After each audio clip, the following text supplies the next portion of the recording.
Hello சொல்ல பிள்ளைங்களா, எல்லோரும் எப்படி இருக்கீங்க? எல்லோரும் நல்லா இருக்க இறைவனை வேண்டிகிறேன். இன்றைக்கி மதிய உணவு என்னென்னு பார்த்தீங்கன்னா, சுட சுட சாதம், முருங்கைக்காய், மாங்காய், சின்ன வெங்காயம் போட்டு ஒரு சாம்பார். இதில் புளி ஊற்றாமல் வைப்பேன். இதோட ரெசிபி வேணுன்னா கேளுங்க, சொல்கிறேன்.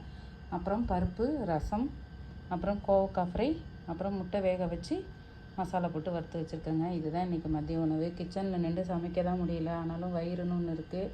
டைமுக்கு மணி அடிச்சிடும், செஞ்சு தானே ஆகணும், அதனால் செஞ்சுட்டேன். நேற்று இங்கே வேலை செஞ்ச ரோட்டு வேலை செஞ்சவங்க எல்லாருக்கும் சாப்பாடு கொடுத்தேன்னா, சிக்கன் சாப்பாடு.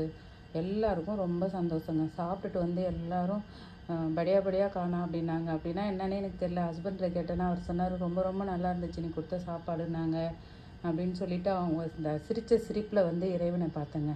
அதனால தான் திரும்ப திரும்ப சொல்கிறோம், பிள்ளைகளா, நீங்கள் எல்லோரும் உங்களால் முடிஞ்ச வரைக்கும் யாராவது ஒரு ஏழைக்கு நீங்கள் உணவளிங்க. அந்த உணவளிச்சு அந்த திருப்தியில் அவங்க நம்மளை வாழ்த்துவாங்க பார்த்தீங்களா, அது நம்மளை வாழ்க்கையில் மிக உயர்ந்த நிலைக்கு கொண்டு போகும். பிள்ளைகளா, வாழ்க வளர்க. பாய்.